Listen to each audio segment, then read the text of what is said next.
Good evening students, मैं doctor पवन ओबराय आपके लिए कुछ क्वेश्चंस लेके आया, इंपॉर्टेंट क्वेश्चंस। और ये बता दूं कि ये बहुत ही इंपॉर्टेंट क्वेश्चंस हैं जो मैं आज आपके लिए लेके आया हूं, आपके कॉमर्स के क्वेश्चंस। तो कुछ क्वेश्चंस आज डिस्कस करेंगे और क्वेश्चंस पसंद आए तो लाइक, शेयर और सब्सक्राइब ज़रूर करेंगे, और कमेंट बॉक्स में जो भी कोई आपको कमी लगती है तो उसे जरूर शेयर करें। तो चलिए बात करते हैं क्वेश्चन नंबर फर्स्ट की। यदि कोई उपभोक्ता 89 लाख की क्षतिपूर्ति की मांग करता है तो उपभोक्ता संरक्षण अधिनियम के अंतर्गत केस दायर किया जाएगा। तो इसका करेक्ट आंसर है ऑप्शन नंबर बी, राज्य उपभोक्ता वाद निवारण कमीशन। क्वेश्चन नंबर 2, निम्नलिखित में से कौन सी एमआरटीपी कमीशन के अधिकार क्षेत्र में नहीं आती है? तो देखिए ऑप्शन नंबर डी इसका बिल्कुल करेक्ट है, समायोजन का नियंत्रण। क्वेश्चन नंबर 3, निम्नलिखित में से कौन सा व्यवसाय के आर्थिक वातावरण का अंश नहीं है? तो देखिए जो ए है आपका प्रतिस्पर्धात्मक वातावरण, बी है आर्थिक प्रणाली और सी है पेटेंट कानूनों में परिवर्तन। ये तीनों ही आर्थिक व्यवसाय के आर्थिक वातावरण का अंश नहीं है, तो इसलिए इसका करेक्ट आंसर है डी, इनमें से कोई नहीं। क्वेश्चन नंबर 4, देखिए 2 बार 3 बार पहले भी रिपीट हो चुका है कि लेजिस फेयर नीति अपनाई जाती है। तो उसका करेक्ट आंसर है ऑप्शन नंबर ए, सामाजिक आर्थिक प्रणाली। पहले जो ये क्वेश्चन 2 बार ही पूछा गया वो इस तरीके से पूछा गया था कि समाजवादी प्रणाली के स्वरूप में कौन सी नीति अपनाई जाती है, तो वहां आंसर था लेजिस फेयर। ठीक है। क्वेश्चन नंबर 5, व्यवसाय और उद्योग पर लगाए गए प्रतिबंधों और नियंत्रणों को कम करने से आशय। आंसर नंबर है ए, उदारीकरण।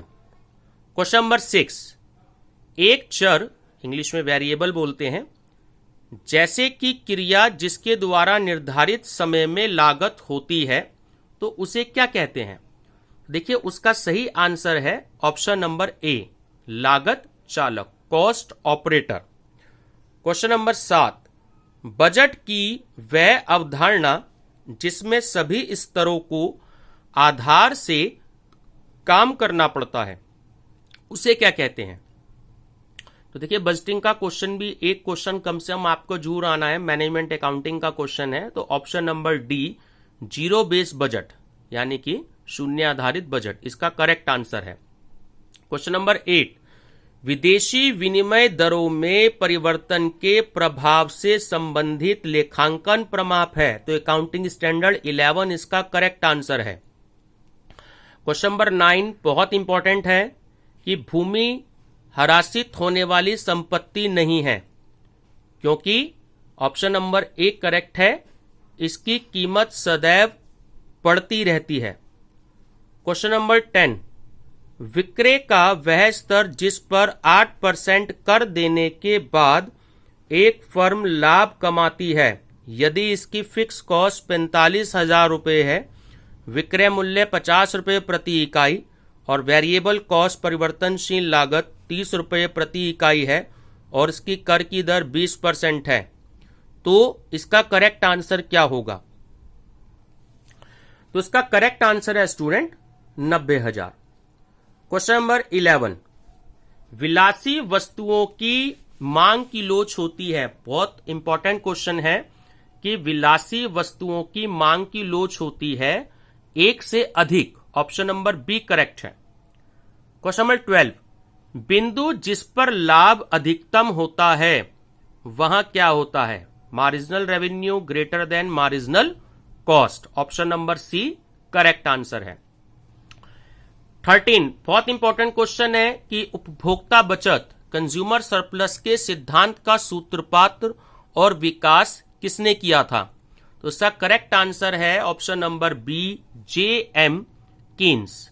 क्वेश्चन नंबर 14, आनुपातिक सिद्धांत में आरंभ में जब सीमांत उत्पाद बढ़ता है, तो ऑप्शन नंबर सी करेक्ट है, औसत उत्पाद आनुपातिक रूप से कम बढ़ता है। क्वेश्चन नंबर 15, निम्नलिखित में से कौन सा कथन सही है? तो student option number B correct है कि एकाधिकारी सदैव लाभ कमाता है। ठीक है। क्वेश्चन नंबर 16, संगणक की केंद्रीय इकाई केंद्रीय प्रतिक्रियात्मक इकाई के अंतर्गत आते हैं। तो कौन कौन है? इनपुट, आउटपुट और प्रोसेस। ऑप्शन नंबर ए आगत, इनपुट, निर्गत, आउटपुट एवं प्रक्रिया, प्रोसेस। क्वेश्चन नंबर 17, अगर प्रतिदर्श आकार बढ़ता है तो प्रतिदर्श विभ्रम, यानी कि जो हमारा सैंपल प्रतिदर्शन विभ्रम है वो क्या होगा? घटता है। सही आंसर है ए। क्वेश्चन नंबर 18, एक डिस्ट्रीब्यूशन की उपयुक्तता की जांच की जाती है, तो ध्यान रखिएगा एफ टेस्ट द्वारा। Correct answer is C. Question number 19, जब अकृत प्रकल्पना सही हो तो इसको अस्वीकृत करने की प्रायिकता को कहते हैं। तो ये हाइपोथेसिस होती है, जब ये करेक्ट होती है तो अगर हमें इसे रॉन्ग करना है तो उस प्रायिकता को, प्रोबेबिलिटी को क्या कहते हैं? तो वो होता है टाइप सेकंड अशुद्धि। Option number A. Question number 20, औसत की मानक अशुद्धि को क्या कहते हैं? तो student option number A correct है, माध्य प्रतिदर्शन डिस्ट्रीब्यूशन का मानक प्रमाप। क्वेश्चन नंबर 21, ये कई बार क्वेश्चन आया हुआ है कि आदेश की एकता के सिद्धांत का सर्वप्रथम प्रतिपादन किसने किया था, यानी फर्स्ट टाइम जो इसको प्रोपाउंडेड किया था वो किसने किया था? वो उसका सही आंसर है हेनरी फ्योल। एक बार स्टूडेंट ध्यान रखना कि जो management principles and practice of management का ये जो चैप्टर है, हेनरी फ्योल हो गए या एल्टन मयो हो गए या एफ.डब्ल्यू. टेलर हो गए या पीटर एफ. ड्रकर हो गए, इनमें से कम एक क्वेश्चन इन विद्वानों का जरूर पूछा जाता है, तो बहुत अच्छे से स्टडी कर लेंगे। क्वेश्चन नंबर 22, एमबीओ दृष्टिकोण के अंतर्गत, फुल नेम आप जानते हैं मैनेजमेंट बाय ऑब्जेक्टिव। एक क्वेश्चन पूछा गया था, मैंने 3 दिन पहले वीडियो अपलोड की थी, उसी में पूछा गया था कि एमबीओ का पूरा नाम क्या है, तो मैनेजमेंट बाय ऑब्जेक्टिव। तो इस दृष्टिकोण के अंतर्गत प्रत्येक लक्ष्य के लिए कौन सा तत्व आवश्यक नहीं है? तो वो होता है हमारा लागत तत्व, cost element. Option number B correct है। क्वेश्चन नंबर 23, प्रबंधकीय नियंत्रण की तकनीकें किसमें लाभदायक है? तो ऑप्शन नंबर सी करेक्ट है, लाभ नियोजन। क्वेश्चन नंबर 24, किसी संगठन में मानव संसाधन को आकर्षित करना, अभिग्रहण करना, प्रतिधारण करना और विकास करने के कार्य को क्या कहते हैं? तो इसका स्टूडेंट सही आंसर है प्रशिक्षण एवं विकास, जब ट्रेनिंग और डेवलपमेंट किया जाता है। ठीक है।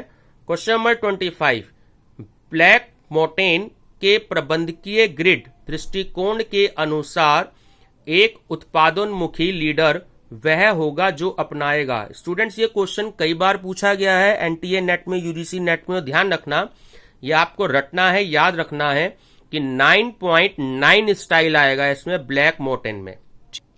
क्वेश्चन नंबर 26, एक उत्पाद को उच्च प्रवेश मूल्य के साथ बाजार में उतारने की रणनीति को क्या कहते हैं? सही आंसर है भेदीय नीति।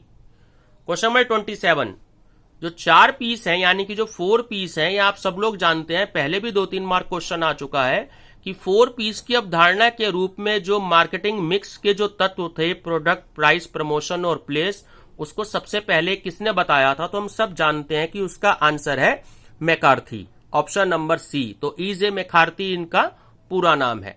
क्वेश्चन नंबर 28, निम्नलिखित में से कौन सा गैर स्टोर फुटकर विक्रय का प्रकार नहीं है? देखिए कल जो मैंने आपको बताया था उसमें टेली मार्केटिंग आंसर आया था। ठीक है, तो यहां पर इसने नहीं पूछा है आपसे कि गैर स्टोर फुटकर विक्रय का प्रकार नहीं है, तो यहां पे प्रत्यक्ष विक्रय आएगा यानी कि डायरेक्ट सेल्स। कल की वीडियो में देखिएगा कि ये क्वेश्चन आया है, आई थिंक 20 से लेके 30 के बीच में क्वेश्चन था जिसका आंसर था टेली मार्केटिंग। तो याद रखिएगा ये क्वेश्चन रिपीट होते हैं, थोड़ी सी लैंग्वेज घुमा देते हैं, तो ये रिपीट वाले क्वेश्चन आ गए अब तक इसमें 4-5। क्वेश्चन नंबर 29, जब कोई कंपनी अपनी वर्तमान उत्पाद श्रृंखला में उच्च मूल्य के नए उत्पाद कड़ी को जोड़ती है ताकि एक विस्तृत बाजार को आकर्षित किया जा सके, जिससे इसके वर्तमान कम कीमत वाले उत्पाद के विक्रय को बढ़ावा मिल सके, तो उस रणनीति को क्या कहते हैं। देखिए, ये भी कल जो क्वेश्चन आया था उसमें अधोगामी व्यापार आया था, ध्यान से देखिएगा, लेकिन आज इन्होंने चेंज कर दिया है ये क्वेश्चन। तो आज जो है इसमें सही ऑप्शन है ऊर्ध्व व्यापार, ठीक है, यानी कि मैनेजरियल इकोनॉमिक्स का क्वेश्चन है, बहुत अच्छे से तैयार कर लीजिएगा। क्वेश्चन नंबर 30, निम्नलिखित में से कौन सा विक्रय संवर्धन का यंत्र नहीं है। तो ऑप्शन नंबर सी करेक्ट है, क्रय स्थान पर वस्तु प्रदर्शन। क्वेश्चन नंबर 31, पूंजी संरचना में निर्धारित ब्याज की प्रतिभूतियों के प्रयोग को क्या कहते हैं। ठीक है, तो करेक्ट आंसर है वित्तीय तोलक, फाइनेंशियल लिवरेज। क्वेश्चन नंबर 32, यदि एनपीवी अगर हमारी पॉजिटिव होगी, धनात्मक होगी, तो IRR, internal rate of return, क्या होगा, तो वो होगा के is smaller than R. Next question है क्वेश्चन नंबर 33, वॉल्टर के अनुसार फर्म को 100% लाभ देना चाहिए यदि R smaller than K. Question number 34, संवेदनशीलता का विश्लेषण किया जाता है। तो देखिए, इसमें ऑप्शन नंबर सी करेक्ट है, जोखिम के विभिन्न पहलुओं का चित्रण करने के लिए। क्वेश्चन नंबर 35, राइट शेयर का अधिमान्य अधिकार होता है। तो ऑप्शन नंबर बी करेक्ट है, संचित आय के भुगतान के लिए। क्वेश्चन नंबर 36, औद्योगिक विवाद अधिनियम 1947 के अंतर्गत विवादों के निपटारे हेतु निम्नलिखित में से कौन सी व्यवस्था नहीं है। तो देखिए, इसका करेक्ट आंसर है आपका ऑप्शन नंबर सी, संधि वार्ता। क्वेश्चन नंबर 37, कार्य मूल्यांकन तकनीक का उद्देश्य है कि ऑप्शन नंबर डी करेक्ट है, उत्पादकता में वृद्धि करने के लिए। क्वेश्चन नंबर 38, अधिष्ठापन का हिस्सा है। ठीक है, तो अधिष्ठापन का जो हिस्सा होता है वो भर्ती होता है, ध्यान रखिएगा, बहुत इंपॉर्टेंट क्वेश्चन है। पीआईपी बहुत इंपॉर्टेंट क्वेश्चन है, देखिए टर्मिनोलॉजी है, पीआईपी टेस्ट द्वारा मापा जाता है। तो क्या होता है, व्यक्तित्व होता है, अभिरुचि होती है और वरीयताएं होती हैं। ठीक है, पर्सनैलिटी हो गई, इंटरेस्ट हो गई और प्रेफरेंस हो गई। क्वेश्चन नंबर 40, भारत सरकार ने संसद में प्रबंध में कर्मचारियों की भागीदारी का बिल प्रेषित किया। तो इसका सही आंसर है 1988 में। क्वेश्चन नंबर 41, वाणिज्य प्रपत्र के लक्षण हैं। ऑप्शन नंबर ए देखिए करेक्ट है कि यह मुद्रा का असुरक्षित वचन पत्र है। ठीक है, कमर्शियल जो डॉक्यूमेंट होता है। क्वेश्चन नंबर 42, ये देखिए बहुत इंपॉर्टेंट क्वेश्चन है, जो अधिकोष लोकपाल है वो शिकायतें रद्द कर सकता है किसकी, जब तक दोनों पक्षों की सुनवाई नहीं होती तब तक। तो सही आंसर है बी, दोनों पक्षों की सुनवाई के बाद। क्वेश्चन नंबर 43, निम्नलिखित में से कौन सी इकाई ऐसे बैंकों तक जो आधारिक संरचना परियोजनाओं को वित्त प्रदान करते हैं, तो वित्त को पहुंचाती है। तो सही आंसर है आईडीएफसी। ठीक है, बहुत इंपॉर्टेंट क्वेश्चन है। क्वेश्चन नंबर 44, तिजोरी में नकद बकाया को समय समय पर सत्यापित करेगा। देखिए क्वेश्चन पहले भी आया है, जो मैंने परसों आपको वीडियो अपलोड करी थी, उसमें ये क्वेश्चन है कि तिजोरी में नकद बकाया जो होता है, जो बैंकों में जो तिजोरी होती है, यानी कि जो लॉकर होता है, उसमें जो कैश बैलेंस होता है, उसको टाइम टू टाइम अगर कोई वेरीफाई कर सकता है तो वो केवल बैंक के अपने कर्मचारी ही होते हैं। ठीक है, सेबी पे एक क्वेश्चन लगभग हर साल जरूर आता है कि सेबी से आशय है, तो स्टॉक मार्केट के लिए इसकी स्थापना हुई थी, उस पर कंट्रोल करने के लिए। तो दोनों ऑप्शन ठीक हैं, ऑप्शन नंबर ए विनिमय प्राधिकरण और ऑप्शन नंबर बी सांविधिक प्राधिकरण। बहुत इंपॉर्टेंट क्वेश्चन है। क्वेश्चन नंबर 46, अंतरराष्ट्रीय मुद्रा कोष यानी इंटरनेशनल मॉनेटरी फंड ने विश्व के सकल उत्पाद को, ग्रॉस प्रोडक्ट को, क्रय क्षमता समानता के आधार पर 2007 में भारत के योगदान का आकलन किया है। तो देखिए क्वेश्चन 2007 का पूछा है, अब शायद उम्मीद नहीं होती ऐसे क्वेश्चंस की, लेकिन फिर भी हमें जानकारी होनी चाहिए। तो उस समय पे 8.9% था। ऑप्शन नंबर डी करेक्ट है। क्वेश्चन नंबर 47, ये आप सब लोग जानते होंगे, पहले भी 2-3 बार रिपीट हो चुका है कि जो विश्व बैंक है, वर्ल्ड बैंक, उसको जाना जाता है तो वो होता है IBRD के नाम से। ठीक है, ऑप्शन नंबर डी बिल्कुल करेक्ट है। क्वेश्चन नंबर 48 बहुत इंपॉर्टेंट है। डी कपलिंग, देखिए एक टर्मिनोलॉजी होती है कि डी कपलिंग से क्या आशय है। डी कपलिंग से मतलब होता है ऑप्शन नंबर ए, वैश्विक बाजारों से भारतीय बाजार अलग हो जाएगा ताकि वैश्विक उतार चढ़ाव का इस पर कोई प्रभाव न हो। ऑप्शन नंबर ए करेक्ट है। क्वेश्चन नंबर 9, किस देश की बैंकिंग व्यवस्था अमेरिका के रोकथाम के अंतर्गत है। तो देखिए बहुत इंपॉर्टेंट क्वेश्चन है, इसकी है सही आंसर उत्तरी कोरिया। ठीक है, क्वेश्चन फिर से रिपीट कर रहा हूं, किस देश की बैंकिंग व्यवस्था अमेरिका के रोकथाम के अंतर्गत है, तो आंसर है उत्तरी कोरिया। और लास्ट क्वेश्चन है आज का कि विश्व तट कर संगठन में कितने देश सदस्य हैं, तो इसका सही आंसर है ऑप्शन नंबर बी 162। तो स्टूडेंट्स अगर वीडियो अच्छी लगती है तो लाइक करिएगा, शेयर कीजिएगा और सब्सक्राइब जरूर करिएगा। Thank you.